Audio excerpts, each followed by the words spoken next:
Hi. Okay, so you're John and Sarah. I'm Neil, and you're having some problems with a project you're doing on the marketing module of the business studies course. Is that right?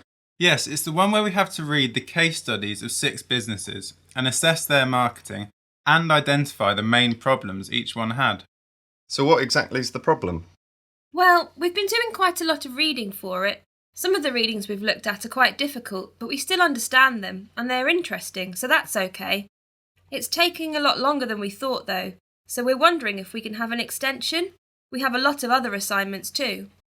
Well, extensions can be granted. However, it sounds like you're having issues with the planning of your time. Neither of you are sick or have had an accident, which are the only reasons that extensions are usually granted. The university's scheduling of deadline dates is organised so you can complete things on time. Okay, we understand. We thought that would probably be the case. Well, let's see how you're doing with it. So you were given readings on 6 different companies. You needed to examine the main weaknesses of each company with regard to their marketing strategy. What did you find out about each company? Let's start with Stack Stationery. They were very experienced in marketing, as they have been in the stationery market for such a long time.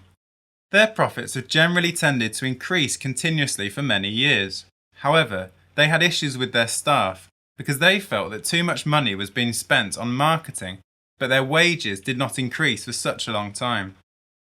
Princeton Windows were quite successful initially, as their marketing led to an increase in sales of 50%. However, this decreased again after a few months, so it just led to profits for a short time. They need to think about how they can sustain any increase in profits for longer periods. MK Cars focused on the wrong thing, because they didn't really understand who their target market was. Most of their buyers of cars are young people, but they advertised in newspapers that older people usually read. It would have been better to go for magazines popular with the younger generation. You must learn everything you can about who you are selling to. Lakeside Golf was probably the most successful of the 6 companies. They managed to generate a long-term increase in membership over a 3-year period. The only real issue they had was that they weren't ready for the increase in numbers of people coming to play golf. So some people started to complain about the service there. Bryson's Meat seemed to be a bit of a disaster really all round. They actually saw a drop in their numbers of buyers, though it seems fairly sure that this was related to other problems outside of the company, rather than their marketing. There was a scare about meat during the period we are studying, and that meant that people bought less. So it may not actually be the company's fault. Mojo's Music Shop, which sells CDs and DVDs, did pretty well. Their sales have been continuously increasing, and this is very good as they are in a very difficult market. A lot of people aren't buying music from shops anymore as they download it instead. So to keep going in that situation shows that they had a very successful marketing campaign. They will have to work hard on this though, due to the number of websites online providing the same service.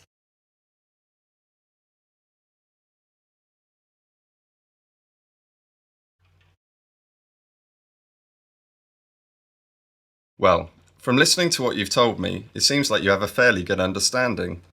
For the assignment, you also have to say what you think will happen in the future. Let's choose Mojo's Music Shop. What about you, Sarah? The company was established many years ago, and I'm fairly confident that this company can continue to be successful. As I said, they have shown that they have survived in a very competitive market. They had a very strong advertising campaign, and they seem very good at knowing where the market is going and how to change. What about you, John? Well, I'm not so sure actually. There are just so few music shops that manage to survive these days. I do agree that they have been very innovative, but too many people want to buy things online, as it is so much easier and usually cheaper. Most young people don't even have DVD players these days and just listen to things on their phones. So I think eventually they will cease operating like most others. That's 2 very different opinions. It's been said that they have a very good management team, but I'm not sure I agree with that, as they're a bit inexperienced. I would disagree with you, Sarah, and say actually that their advertising campaign, although good, needs to be improved and more original in order to keep sales high. As John says, it's such a competitive market, they need to do everything they can.